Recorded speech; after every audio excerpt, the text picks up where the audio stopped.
Hi everybody, my name is Alex Goldenring. I'm a doctor of physical therapy here at Physio Ed. Today's episode is for all of you runners out there. Is it safe for your knees to run if you're over 50? And the short answer to that question is yes. However, it is dependent on how you run. So in today's episode, I'm going to be speaking to you about different running mechanics and some little adjustments that you can make in your stride to make sure that your knees stay healthy for the long term. The first concept I want to introduce is shock absorption. And we all have an intuitive understanding of what that is, but just so we're on the same page, shock absorption is what it sounds like, how we absorb load. If I was to do a jump and I don't bend my knees, the impact is extremely high, and what's called the ground reaction force is coming up through my legs and into my spine, and it's causing a lot of compression. If I land softly, that force, that opposing force from the ground is lower, and furthermore, more of my muscles, the contractile tissues, are taking that load, as opposed to a poor shock absorption strategy. When I'm landing hard like that and not bending my knees, then the passive structures, the cartilage, the bones, are primarily taking the load. So osteoarthritis, for you folks over 50, primarily occurs when we have repetitive stress with poor shock absorption over time. So shock absorption, right? Running, all it is hopping from one leg to another. And it's actually an incredibly high demand movement. We may not think of it like that, but it is.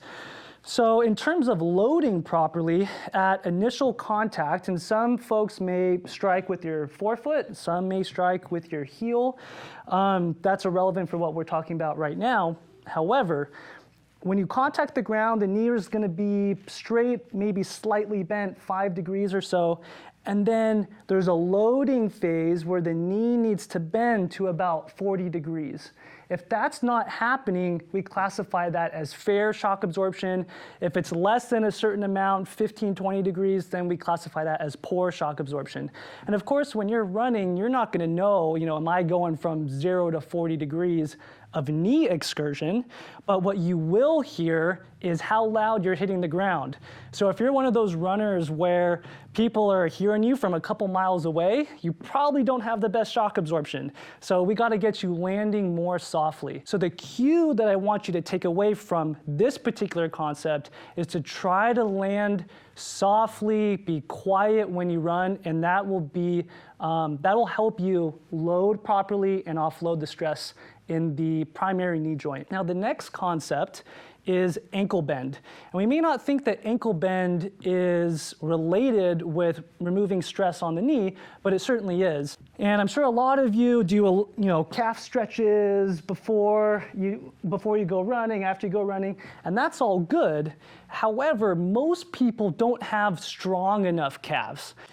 And this is the test that you can do at home, where you want to make sure that you're not putting weight through your arms with the chair, but you're going to go on one leg, your knee's going to be straight, and you're going to do heel raises. Normal strength in your calf is 25 repetitions, all the way up and all the way down. If you can do that, you have good calf strength. The relationship between ankle bend and knee pain is as follows. So after your knee bends fully, it's normal that the tibia, the shin bone, translates forward. Now, if the knee comes too far forward the toes, then that can cause stress, particularly in the kneecap, the patellofemoral joint, and potentially the patellar tendon, which is right underneath it there. So you don't want to be in a position where your knee's coming so far forward. So to correct that, if you have the strength, is to push off sooner after you contact the ground. So push off sooner, and you're going to propel yourself forward in your stride and removing some of the stress you may feel in the front part of your knees.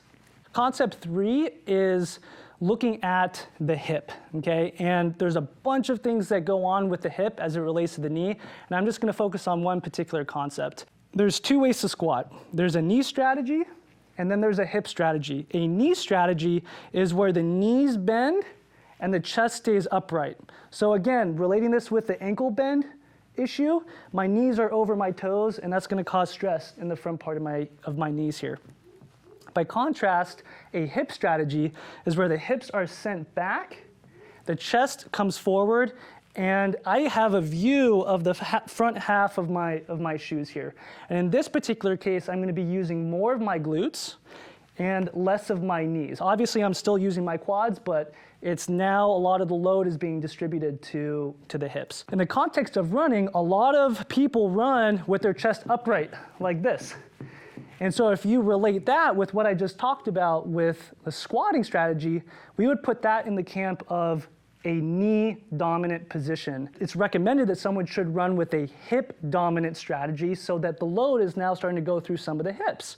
Because again, osteoarthritis develops when there's repetitive stress over time. So we want to have the hips take some of the load, we want to have the ankle take some of the load to offload the knee. Today I've introduced 3 concepts to help with your running and ideally offload the stress that you may be experiencing in your knees and delay the onset of developing knee osteoarthritis. I hope today's session was helpful. If you have any questions, you can contact me at Physio Ed. I'd be more than happy to speak with you and discuss any questions that you may have.